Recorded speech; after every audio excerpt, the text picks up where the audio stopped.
बहुत ही अजीब लोग हैं। बेटी को आए इतने दिन हो गए, किसी ने पलट के खबर ही नहीं ली है इसकी। मुझे तो लगता है गौरी भी खुश नहीं है वहाँ, जब भी तो जाने का नाम नहीं ले रही वो। लो भला, खुश क्यों नहीं होगी?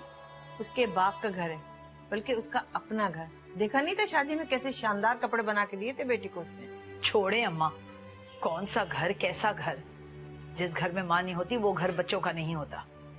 मुझे तो लगता है कि गौरी को वो घर अच्छा नहीं लगता, तभी तो यहाँ टिकी हुई है। अगर वो घर गौरी को अपना लगता ना, कभी यहाँ इतने दिन नहीं टिकती, फौरन वापस जाने की रट लगाती वो। पर्दे मत डालिए अम्मा। पर्दे तो मैंने जाने कहाँ कहाँ डाल रखे हैं और क्या क्या छुपा रखा है। ये अगर मैं राज उगल दूं ना, तो इस घर में भौचाल आ जाएगा। साबरा, निकम्मी है ये, मैं जरा साबरा को देख लूं। गौरी, गौरी। जी नानी। इधर इधर, यहाँ बैठ। क्या हुआ? क्या बात, तुम्हारा चेहरा क्यों उतरा हुआ है? आपने भी सुना है मोमानी मुझसे क्या कह रही थी। उनके सवालों का जवाब नहीं है मेरे पास। मैं उनको कब तक और क्या कहकर टालूंगी? मुझे नहीं पता था कि अब्बा मेरे साथ ऐसा करेंगे। पता होता तो उनके पास कभी ना जाती, कम से कम भरम तो बाकी रह जाता। क्या हो गया बेटा तुम्हें? पहले तो तुम ऐसी नहीं थी, अब जरा जरा सी बात को दिल पे ले बैठती हो। शायद अब मुझे लोगों के रवैये समझ आने लग गए हैं। कुछ फहमियों से निकल आई हूँ मैं। क्या तुम अपने अब्बा के पास जाना चाहती हो? अगर ऐसा है तो मैं इकबाल से पूछती हूँ। नहीं नानी, आप अब्बा से कोई बात नहीं करेंगी, कुछ भी नहीं। एक शर्त पर, अब ये तुम उदास सूरत नहीं बनाओगी और लोगों के डर से ना कमरे में जाके पनाह नहीं लोगी। मैं हूं ना बेटा, मैं सब संभाल लूंगी।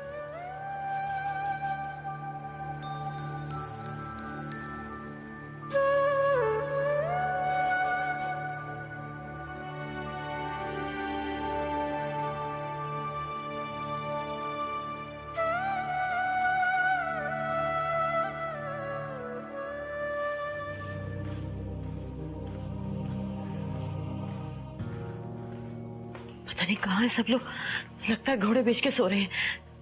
तानिया, हसीब, समी, समी। जी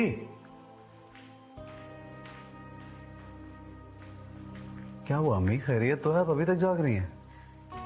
कैसे सो जाऊं?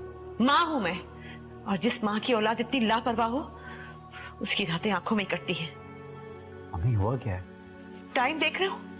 हसीब 2 घंटे का कह के निकला था कि अभी आ रहा हूं, अब 12:30 बज रहे हैं, उसका कुछ पता नहीं। तो आप उसको कॉल कर लेना। फोन कहाँ करती, मोबाइल तो घर छोड़ के गया है। मैं क्या करूं, मुझे कुछ समझ में नहीं आता। इस लड़के की लापरवाही किसी रोज जान ले लेगी मेरी।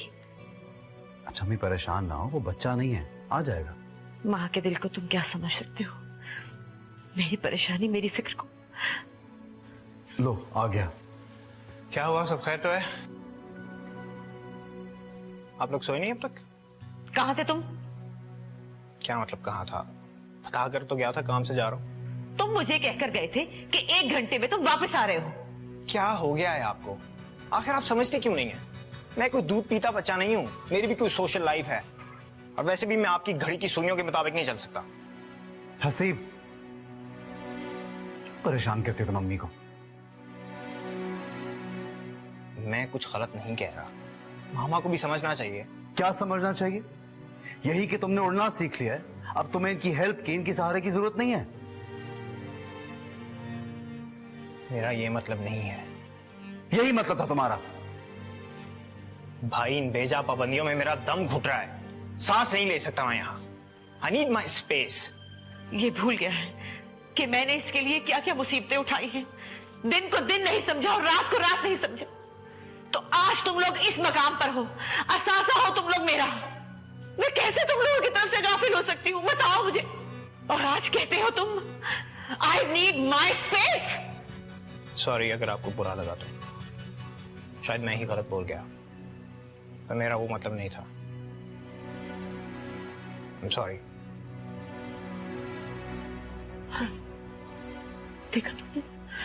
देखा तुमने ये बदल रहा है, ये बदल रहा है, देखा तुमने?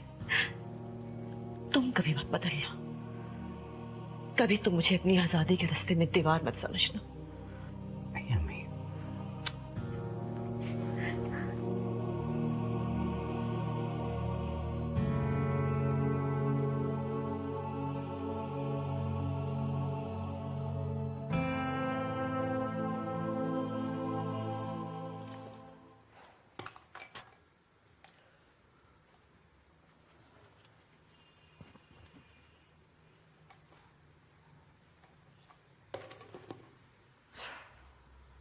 मैं अपने कमरे में जा रही हूँ। चाय तो पीती जाओ। मेरा कोई मूड नहीं है, इतनी जल्दी उठा दिया। मैं थोड़ा और रेस्ट करूंगी।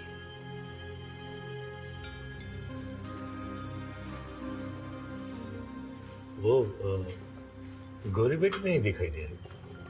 मुझे क्या पता कौन कहाँ है, क्या कर रहा है। हर आदमी तो अपनी मर्जी का मालिक है यहाँ। बहू बेगम को देखा नहीं, चली गई दोबारा सोने के लिए।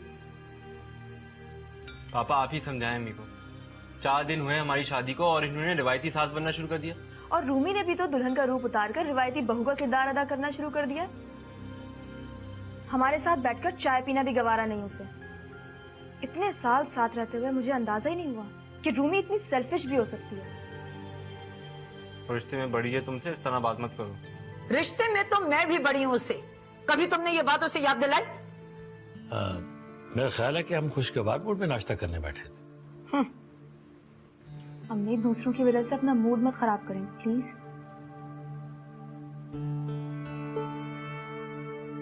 गौरी ने आपसे कोई वापसी की बात की है? नहीं तो क्या वो वापस जाना चाहती? मेरा नहीं ख्याल वो वापसी का कोई इरादा रखती है। लगता है एक बार फिर ये जिम्मेदारी हमारे सर पर आ पड़ी है। और वहां मैं अब ये जिम्मेदारी उठाने के मूड में नहीं हूं बिल्कुल। पहले की बात और थी, अब इस घर में एक बहू आ चुकी है और जब तक उसका वीजा अमेरिका का नहीं लग जाता उसे यहीं रहना होगा। मेरा नहीं ख्याल कि उसे अच्छा लगेगा गौरी का यहाँ रहना। अम्मी आप अपने दिल की बात रूमी के हवाले से ना करें, क्योंकि उसे इससे कोई फर्क नहीं पड़ता है। वो ये अरसा अपनी अम्मी के घर गुजारना चाहती है।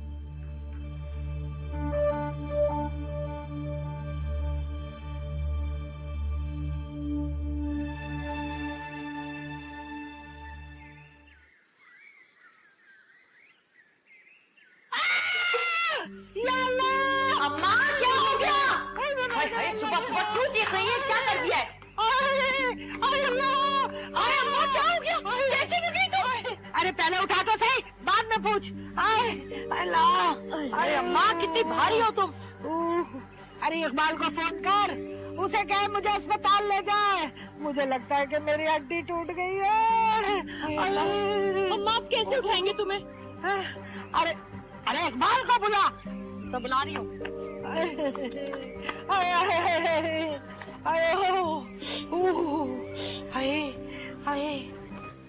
हाय अल्लाह, ये क्या नई मुसीबत आ गई।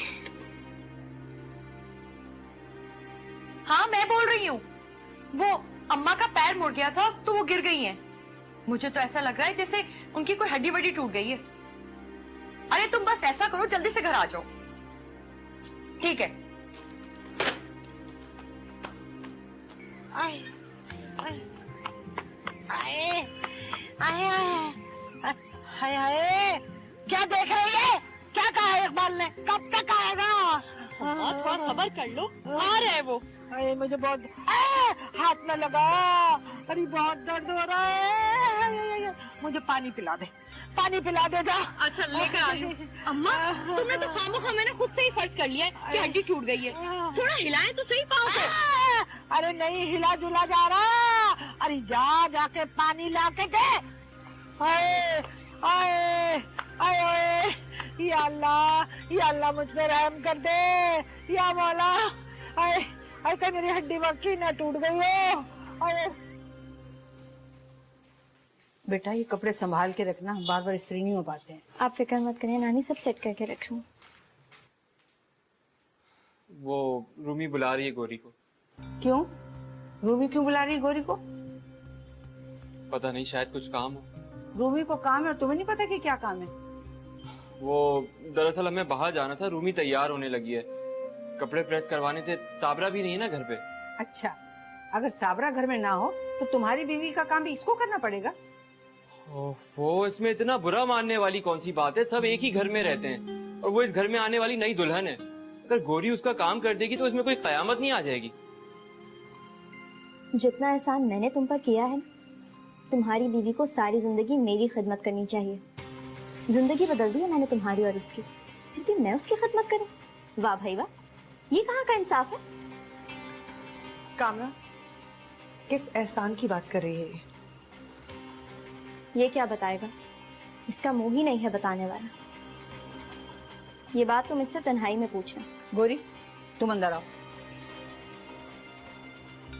तुम्हें कपड़े प्रेस करने को कहा था ना, हुए या नहीं? हाँ, ये बता रहा है कि साबरा घर पर नहीं है।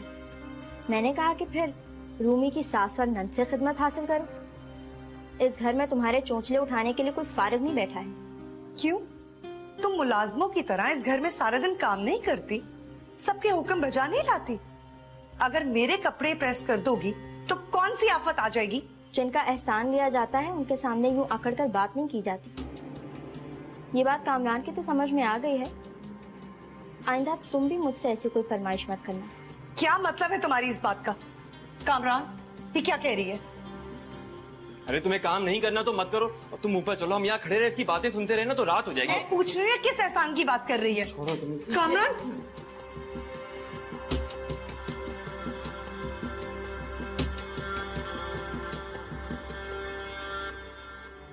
अम्मा, खाना लगा देना, स्कूल से आने 1 घंटा हो रहा है। 1 घंटा हो गया है तो मैं क्या करूं? 1 घंटे से क्या मैं फारिग बैठी हुई हूं? दफा हो जाए यहाँ से, नौकर नहीं हूं मैं किसी की। क्या हो गया भाई, क्यों शोर डाल रखा है? बेगम खाना लगा दो, बहुत भूख लगी है। खाना बन जाएगा तो लगा दूंगी। क्या मतलब, खाना नहीं बना अभी तक? 2 हाथ है मेरे, और क्या क्या करूं? अम्मा के लिए खिचड़ी बना ली तो उन्हें सूप की आदत आने लगी। सूप बनाया, साथ में घर के खाने की तैयारी करने लगी, चूल्हे पर रखा हुआ दूध उबल गया। क्या क्या करूं मैं? हाँ, अकेली जान और इतने सारे काम, मशीन समझ के रखा हुआ है तुम लोगों ने मुझे। अम्मा, दादी कह रही है सूप बन गया है तो लाना। तो भाई, तुम्हारी अम्मा ने भी सारे चस्के पूरे करने का तैयार कर लिया है। चोट उनको लगी है और मुसीबत हमारी आ गई है। बैठी रहती है और ऑर्डर करती रहती है। जाओ, जाके दादी से कहो आधे घंटे पहले जो खिचड़ी खा ली है ना उसे हजम हो लेने दे, तब मैं सूप लाके दूंगी। जाओ। अम्मा को दवाएं तो टाइम से दे रही हो ना तुम? अब ये भी मेरा काम है? मैं पूछती हूँ, तुम्हारी भी कोई जिम्मेदारी है या नहीं? ठीक है, मैं देख लेता हूँ। और सुन लो, ये महीने भर के खर्चे के पैसे जो तुम मेरी हथेली पे रखते हो ना, उसमें ये नए नए खर्चे पूरे होना मुमकिन नहीं है। अम्मा की फरमाइशों के लिए अलग से पैसे दोगे तभी पूरी कर सकूंगी मैं। और तुम क्या बैठी हुई हो? जाओ, जाके यूनिफॉर्म तब्दील कर कराओ और फिर मेरा हाथ बटाओ। हर वक्त टीवी देखने का शौक है बस, और कोई काम नहीं आता तुम लोगों को। अम्मा, जब तक दादी बीमार है आप गौरी बाजी को बुला लेना, वही दादी का काम संभाल लेंगी। एक थप्पड़ मारूंगी। आइंदा अगर गौरी का नाम लिया ना तो मुझसे बुरा कोई नहीं होगा। जाओ यहाँ से।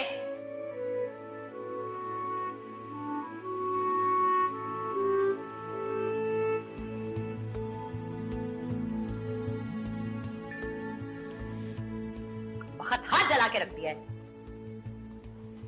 इतने काम अकेले करूं मैं? एक तो तुम भी ना हर काम में जल्दी जल्दी का शोर मत डाला करो, मुझे आराम से तैयार होने दिया करो। अरे सॉरी पापा, मगर मैं तो इसलिए कह रहा था कि आंटी इंतजार कर रही है। Whatever you and your excuses। तुम हर रोज नाराज क्यों होती रहती हो मुझसे? हाँ, 1 मिनट, मुझे याद आया। तुम जरा मुझे ये तो बताओ, गौरी उस रोज तुमसे क्या बात कर रही थी? यार मैं मोबाइल कहाँ भूल गया अपना। मुझे इग्नोर मत करो। ये एहसान वाली बात क्या की थी उसने? वो पागल लड़की है, कुछ भी बोलती रहती है, तुम उसकी बातों में ध्यान मत दिया करो। अच्छा, और दादी? वो भी तो इस किस्म की बातें करती रहती है, उनके बारे में क्या ख्याल है तुम्हारा? अभी चलो बाद में बात कर। मुझे तुम सब घर वाले गैर समझते हो, मुझसे हर बात छुपाई जाती है, लेकिन मुझे लगता है कि ये कोई अहम बात है। वरना वो 2 टके की लड़की इतना अकड़ के बात करे। तुम क्या बातें लेके बैठ गई हो? अभी चलो हम बाद में बात कर लेंगे, आंटी इंतजार कर रही है हमारा। अब्बा, जी बेटा। दादी की तबीयत क्यों नहीं ठीक हो रही है? बेटा आप दुआ करें ना दादी के लिए, अल्लाह मियां बच्चों की दुआ जल्दी सुनते हैं। अब्बा, दादी की बीमारी की वजह से अम्मा का काम भी बहुत बढ़ गया है, बेचारी थक जाती हैं। हाँ बेटा ये तो है, तो आप हाथ बटाया करें ना अपनी अम्मा का। अब्बा, मुझे स्कूल भी तो जाना होता है ना, मैं ज्यादा काम तो नहीं कर सकती। अब्बा, आप ऐसा क्यों नहीं करते? गौरी बाजी को कुछ दिन के लिए यहाँ ले आए। गौहर को? नहीं नहीं, वो यहाँ आकर क्या करेगी बेटा? अम्मा का हाथ बटाएंगी, दादी को चाय भी दे देंगी और हमें पढ़ा भी देंगी। रहने दो समद, मेरा बोझ कम करने के लिए ये भला क्यों गौर को यहाँ लेकर आएंगे? नहीं नहीं ऐसी बात नहीं है, मैं तो इसलिए कह रहा था कि गौहर का यहाँ आना शायद तुम्हें अच्छा ना लगे।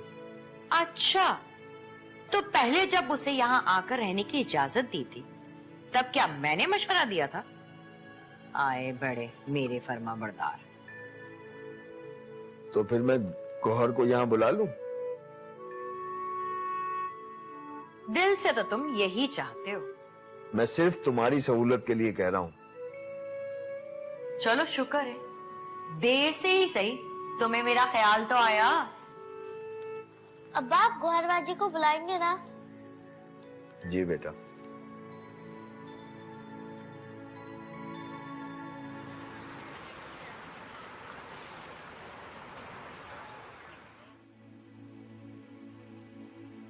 हाँ इकबाल, कैसे हो? गोरी कैसी है? अच्छी तो है ना? अरे भाई अच्छी क्यों नहीं होगी, अपनों में है, अपनी नानी के पास है। काफी दिन हो गए उसे गए हुए, मेरा ख्याल है उसे अब यहाँ भेज दे। अच्छा, वैसे ख्याल तुम्हें कैसे आ गया है? चलो, देर आयत दुरुस्त आयत। गोरी से पूछ लीजिएगा, उसे कहीं कोई एतराज ना हो। अरे बेटा, गोरी को क्यों एतराज होगा? बाप का घर ही तो उसका अपना घर है। जब हम उसे ट्रेन पे चढ़ाएंगे ना तो तुम्हें इत्तला दे देंगे। जी जी, सबको सलाम कहिएगा मेरी तरफ से, और अपना भी ख्याल रखिएगा। खुदा हाफिज। खुदा हाफिज। नानी, देखा, तुम खामखा मायूस हो रही थी, तुम्हारे अब्बा तुम्हें वापस बुला रहे हैं। इसका मतलब है अब्बा के दिल में मेरे लिए मोहब्बत है, बस अपनी बीवी की वजह से मजबूर हो जाते हैं। लगता है इस बार मेरी खातिर अपनी बीवी को भी नाराज कर लिया उन्होंने। वैसे मेरे भी दिल में खामखा का खदशा था, मगर अल्लाह ताला ने बड़ा करम किया कि उसने इकबाल के दिल में तुम्हारे लिए नरम गोशा पैदा कर दिया। अच्छा बेटे, तुम तैयारी करो, वो मुझे कह रहे थे कि कल ही भिजवा दें। नानी, अगर इस घर के हालात इतने बुरे ना होते ना तो मैं आपको छोड़ के कभी भी नहीं जाती। अरे मेरी जान, तुम मेरी फिक्र बिल्कुल नहीं करो। मेरा बेटा ना वहाँ मेरा बहुत ख्याल करता है। मेरी खुशी तो ये है कि बस ये जो मेरी बच्ची है ना, ये खुश है। खुश अब्बा के घर में?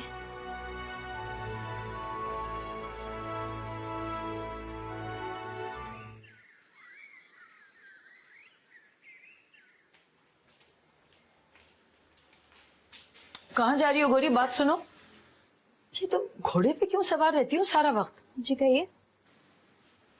देखो, मेरी कल एक बहुत अच्छी दोस्त आ रही है और वो यहीं हमारे पास 2-4 दिन ठहरेगी। तुम साबरा को तो जानती हो ना, कोई काम ढंग से नहीं करती, उसकी जरा मदद करवा देना तुम। और सफाई बहुत अच्छी तरह तुम करवाओगी। मैं क्यों? क्या मतलब है तुम्हारा? सारी जिंदगी तुम्हारा बोझ उठाया है हमने, और तुम्हें अगर जरा सा काम बता दो तो तुम आगे से सवाल करने लगती हो। मैं इतनी गैर जिम्मेदार हूँ, इस घर में कभी भी किसी ने मेरे काम की तारीफ नहीं की, हमेशा कीड़े निकाले। मुझसे ज्यादा तारीफें तो वो साबरा समेट लेती है। फिर मुझसे क्यों कह रही हैं आप काम करने के लिए? तो बातें बनाने में तो तुमसे कोई नहीं जीत सकता, मगर मैंने तुम्हें बता दिया है, सफाई तुम्ही को करवानी होगी। गोरी यहाँ होगी तो करेगी ना। अच्छा, तो आप कहाँ तशरीफ ले जा रही हैं? हैदराबाद, वापस अपने घर। आपका क्या ख्याल था मैं हमेशा के लिए यहाँ रहने के लिए आई हूँ? अच्छा, कल तो तुम नहीं जा सकती, बल्कि जब तक शाइस्ता वापस नहीं चली जाएगी तुम कहीं नहीं जाओगी। मैं अब्बा को बता चुकी हूँ, वहाँ सब कल मेरा इंतजार करेंगे। और अब तो आपके घर में बेटी के साथ साथ बहू भी मौजूद है ना, फिक्र किस बात की? रूमी है ना, वो सब संभाल लेगी।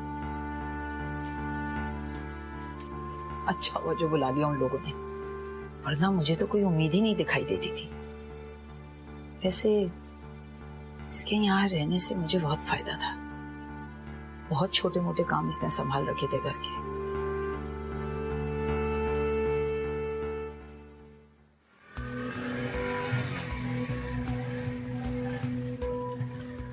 हे प्रिंसेस, प्लीज बैठो।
शाकरा, शाकरा।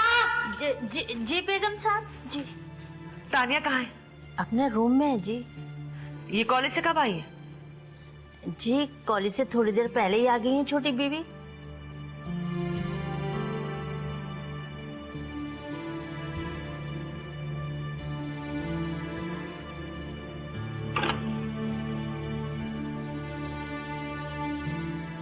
घर कैसे आई हो तुम? अस्सलाम वालेकुम मामा। मेरी बात का जवाब दो, किसके साथ आई हो? कॉलेज वैन में आई हूँ, जिस तरह रोज आती हूँ। आप क्यों पूछ रही हैं? खाना खाया तुमने? नहीं, मुझे भूख नहीं लग रही। कपड़े चेंज करके आओ नीचे डाइनिंग टेबल पर।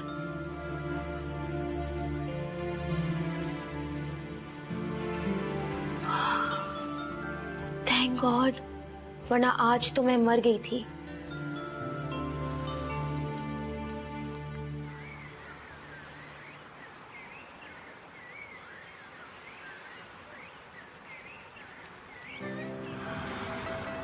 तो फिर अब्बा, आपको मेरी याद आ ही गई। हाँ। कैसी हो गौर? दिन तो अच्छे कटे। बस कट ही गए। ये बताएं, घर में सबसे ज्यादा मुझे किसने याद किया? आपने, है ना? गौर, तुम्हारी दादी की तबीयत अच्छी नहीं है। पिछले दिनों वो गिर गई थी, चल फिर नहीं सकती। तो तुम पहुंचते ही सारा काम संभाल लेना उनका। राजदा बेचारी अकेली क्या क्या करे, और फिर वो तुम्हारी दादी हैं, उनकी खिदमत करना तुम पर फर्ज है।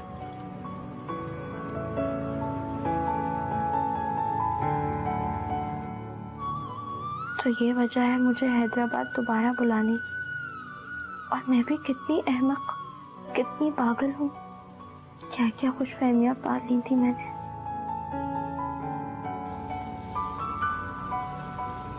बेटा तुम समझदार हो, मुझे दोबारा कहने की जरूरत तो नहीं पड़ेगी। समझदार नहीं हूँ अब्बा, मैं तो बहुत चालाक, मक्कार और सियासतदान हूँ। समझदार का लफ्ज़ तो उन लड़कियों के लिए इस्तेमाल किया जाता है जिनके सर पे अपनों का साया होता है। वो जैसे बेआसा लोग तो सिर्फ इल्जामात की बुछाड़ में रहा करते हैं। बस तुम्हारी यही बातें राजदा को नापसंद है। बेटा मैं तुम्हें समझा रहा हूँ, तरीके सलीके से रहने में ही तुम्हारा फायदा है।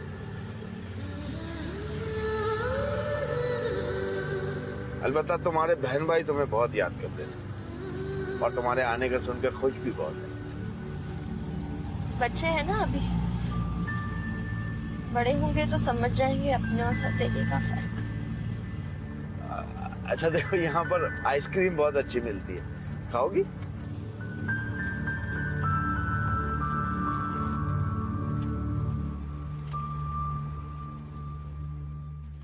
अरे अम्मा, बैठे बैठे जरा ये दाल तो चुन दो। सुबह से काम में लगी हुई हूँ, थक गई हूँ। कहाँ है तुम्हारा चश्मा? अरे है, निकाल रही हूँ। अल्लाह। अरे बात सुन राजदा, मेरे सारे जोड़े मैले पड़े हैं, एक हाथ धो ही दे, मैं कपड़े तो बदल लूं।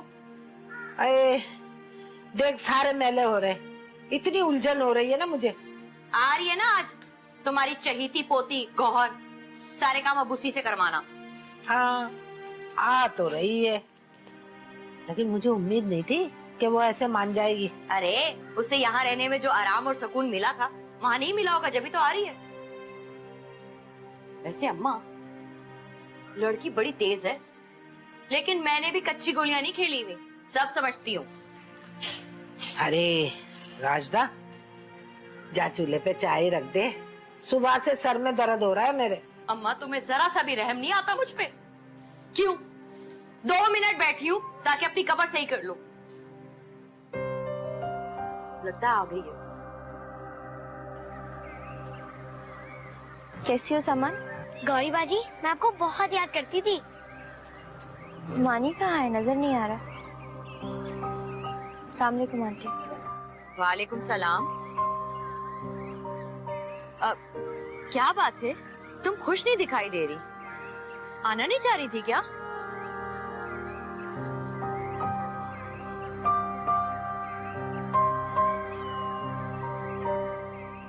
नानी को छोड़ के आने का दिल ही नहीं चाह रहा था। नानी ने कहा 1 हफ्ते के लिए चली जाओ, फिर आ जाना। सिर्फ 1 हफ्ते के लिए? नहीं नहीं, अब तुम आई हो तो थोड़े दिन और रुक जाओ, कम से कम दादी को तो ठीक होने दो। मैंने कहा ना, मैं सिर्फ 1 हफ्ते के लिए आई हूँ। ज्यादा दिन रुकूंगी तो लोग तंग आ जाएंगे मुझसे।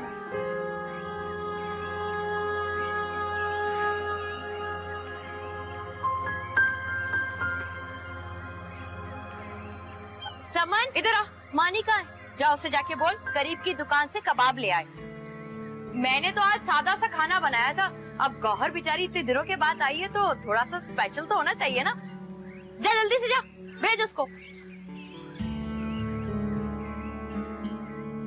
अरे आ गई मेरी बच्ची। अस्सलाम वालेकुम। वालेकुम अस्सलाम। जीती रहो, मैं कब से तेरी राह देख रही थी। वाकई? हाँ तो क्या, मैं झूठ बोल रही हूँ?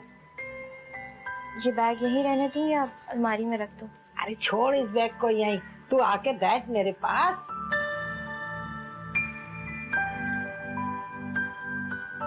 कितने दिन हो गए तुझे देखे हुए। आई, मैं तो कब से तेरा इंतजार कर रही थी। दादी, मैं हाथ मुंह धोकर आती हूँ। गौरी बाजी, आप हमारे कमरे में रहेंगी, मैं आपका बैग लेकर जा रही हूँ। अरे रखिए बैग यहाँ, तुम्हारे कमरे में क्यों रहेगी? गौहर मेरी खिदमत के लिए आई है, मेरे कमरे में रहेगी। अम्मा ने कहा है गौरी बाजी इस बार हमारे कमरे में रहेंगी। अरे हाय, अम्मा से तो खुद हमारी खिदमत नहीं होती और ना ही तू कभी आके इधर झांकती है। गौहर, तुम जाकर अपना बैग वापस ले आओ और कह दो राजा से कि मैं दादी की खिदमत के लिए आई हूँ तो दादी के पास रहूंगी। दादी, आपको बत्ती जला के सोने की आदत है, मुझे रोशनी में नींद नहीं आती। मेरे ख्याल है मैं बच्चों के कमरे में ज्यादा आराम से रहूंगी। अरे इतनी चोट आई है, बिस्तर की होके रह गई हूँ। तुम्हें इस घर में मेरा ख्याल रखने के लिए बुलाया है, वरना कोई रवादार नहीं था तुम्हें वापस बुलाने के लिए।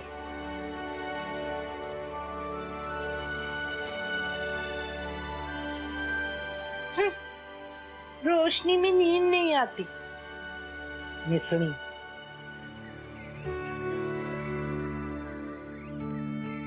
मानी के बच्चे, फौरन अंदर आओ, नहीं तो तुम्हारे दोस्तों के सामने तुम्हारी पिटाई कर दूंगी। अरे मजाल है जो ये लड़की बगैर कहे मेरा कोई काम कर दे। 100 बार मिन्नतें करनी पड़ती है, तब जाके शहजादी साहिबा राजी होती है। तुम तो चाहती हो कि 24 घंटे एक मुलाजमा हर दम तुम्हारे आगे हाथ बांधे खड़ी रहे। मैं कहती हूँ जरा दम लो, वो तो पहले ही रस्सियां तुड़वाने की फिक्र में। इतनी सख्तियां करोगी तो कल की जाति आज ही चली जाएगी। क्या मतलब, कहाँ जाना है उसने? वापसी के मूड में कहती है नानी ने 1 हफ्ते के लिए भेजा है। आए हाय, तो फिर मेरा काम कौन करेगा? इसीलिए तो कहती हूँ जरा आराम से बात करा करो, हर वक्त कामों के लिए मत दौड़ाती रहा करो। जब तक कि तुम ठीक नहीं हो जाती ना, उसका यहाँ रहना बहुत जरूरी है। आ रहे हो कि नहीं?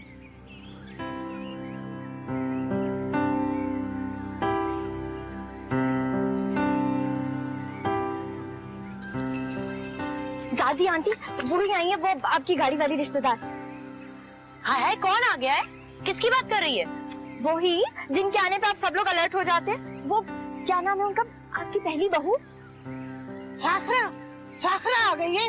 अरे देखो मेरा हुलिया। हाय फाखरा आ गई। चलो बच्चों तुम लोग जाओ अंदर, मैं कपड़े आके बदलवाती हूँ। हाय हाय, मैंने कहा भी था कि मेरे बाल बना दे। दादी बाल बनाए तो थे, आप भूल गई। मैंने भी कपड़े नहीं बदले। अरे आ गई। वालेकुम अस्सलाम। अरे आने की इत्तला ही दे दी होती फाखरा। भाई माफ करना, मेरी टांग में चोट लग गई है, मैं उठ नहीं सकती। अरे अम्मा कोई बात नहीं, ये तो फाखरा बाजी का अपना घर है, जब दिल चाहे आ सकती है। फाखरा बाजी आप अंदर चले ना, यहाँ तो बहुत फैलावा हुआ है। कैसी हो गौहर? अच्छी हूँ।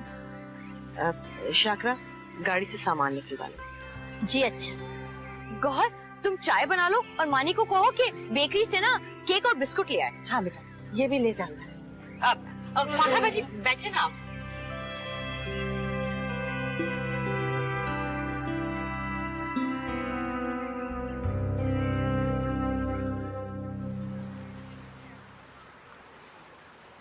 अरे बड़ी तकलीफ है मुझे फाखरा, उठने बैठने से माजूर होके रह गई हूँ।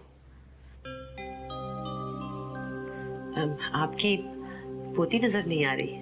आप समन की बात कर रही है ना? मैं बुलाती हूँ समन को। समन। नहीं नहीं, मैं वो बड़ी वाली की बात कर रही थी। अच्छा गौहर, वो आपके लिए चाय बना रही है। गौहर चाय बन गई है तो ले आओ बेटा। चाय लेकर आ रही है। अरे इतनी जल्दी चाय बन गई? हाँ माशाल्लाह, बड़ी सुगड़ बच्ची है मेरी फाखरा। मेरा तो सारा काम इसी ने संभाल रखा है। अम्मा बिल्कुल ठीक कह रही हैं। पिछली बार जब तुमसे मिलकर गई थी, बहुत दिनों तक तुम्हारा चेहरा नजरों में रहा।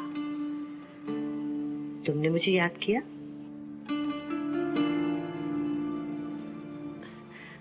माशाल्लाह बहुत भोली बच्ची है। हाँ हाँ, आजकल की लड़कियों की तरह कोई तेज तरारी वाली बात नहीं है इसमें। इसके बाद कब तक आएंगे ऑफिस से?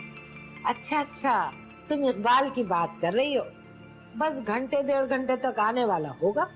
ठीक है, उनसे आज मिलकर ही जाऊंगी। जरूरी बात के लिए आई हूँ। जरूरी बात? अच्छा, वो दुकान के सिलसिले में कहा था, क्या वो काम हो गया?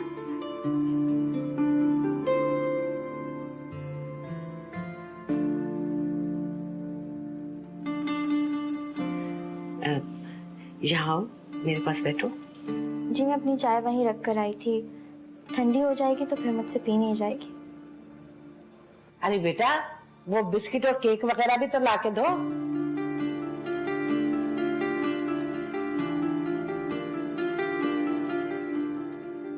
ख्याल में इसके अब्बा आ जाए तो उनके सामने ही बात की जाए।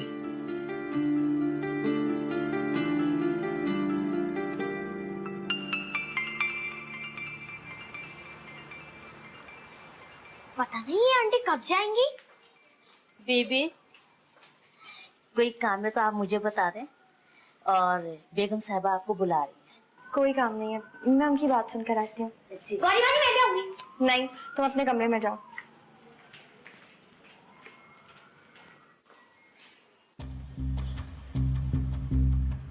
मैं बहुत आस लेकर आई हूँ।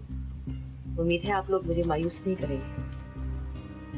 मगर गौरी के ननिहाल से पूछना भी तो जरूरी है। ननिहाल से? यानी अब उसका इंतजार करना होगा? मैं तो बड़ी आस लेकर आई थी। नहीं नहीं, ऐसा कुछ नहीं है। गौहर मेरी बेटी है और उसके मुस्तकबिल के बारे में फैसला भी मुझे ही करना है। अब मुझे इस रिश्ते पे कोई एतराज नहीं है। मेरे लिए मेरे भतीजे से बढ़कर कौन होगा। अरे बेटा इधर आ मेरी जान, इधर आ मेरा बच्चा, आजा आजा।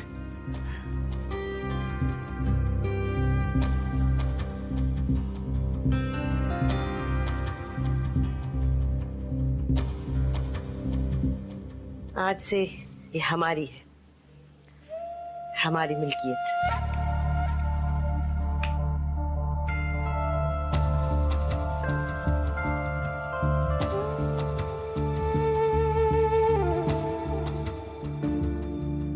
तुम्हें खुशी नहीं हुई?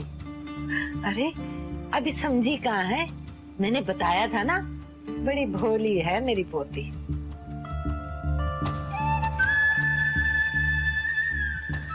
अच्छा मैं चलती हूँ, बहुत देर हो गई मुझे। अरे इतनी रात में कहाँ जाओगी? बैठो, अभी सारे मामलात भी तो तय करने हैं। कौन से मामला तय करने? लड़की को मैंने निशानी डालकर रिश्ता पक्का कर दिया है, चंद दिनों में शादी की तारीख तय करने आ जाऊंगी। और कौन से मामला तय करने हैं? आखिर हमें भी तो रस्म करनी होगी, तुम्हारे यहाँ आना होगा। इसकी जरूरत नहीं है, अब जब आऊंगी तो समी के साथ आऊंगी, जो भी रस्म करनी हो आप कर लीजिएगा। कराची आने की जरूरत नहीं है, बल्कि इन तकल्लुफात की जरूरत ही नहीं है। आप बैठे तो सही, मुंह मीठा कर लीजिए। राजदा मुंह मीठा कराओ। नहीं, मुझे वापसी के लिए निकलना है, पहले ही बहुत लेट हो गई हूँ। फाखरा, मैं तो कभी सोच भी नहीं सकती थी कि तुम समी के लिए मेरी गौहर को मांग लोगी। अरे मुझे तो यकीन ही नहीं आ रहा अभी तक। भाभी मुंह मीठा कीजिए।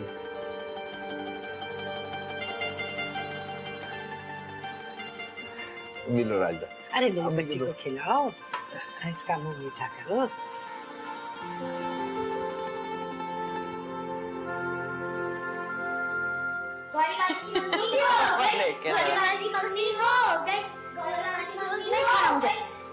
अरे मत तंग करो उसे।